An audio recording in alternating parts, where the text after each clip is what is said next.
Americans to share a meal with them. But we bet you didn't know Thanksgiving didn't become an annual tradition until more than 200 years later.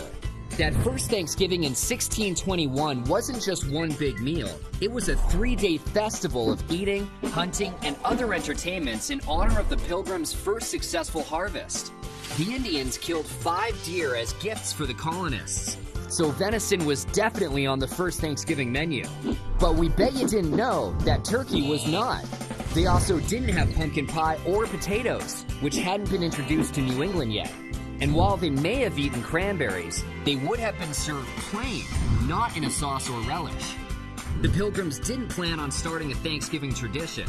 In fact, they didn't repeat the November celebration in subsequent years. In 1789, President George Washington announced the first ever national Thanksgiving holiday, which took place on Thursday, November 26th. But it didn't become an annual tradition nationwide until the 19th century.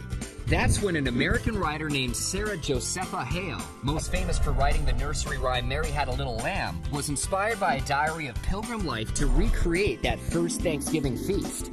Beginning in 1827, Hale waged a nearly 30-year campaign to make Thanksgiving a national holiday. She also published recipes for pumpkin pie, turkey, and stuffing that probably didn't appear on the Pilgrims' plates, but would become the staples of modern Thanksgiving meals.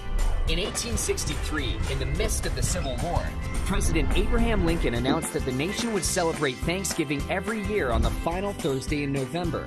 But did you know, in 1939, President Franklin D. Roosevelt decided to move the holiday up a week to give Depression-era retailers more time to make money during the pre-Christmas shopping season.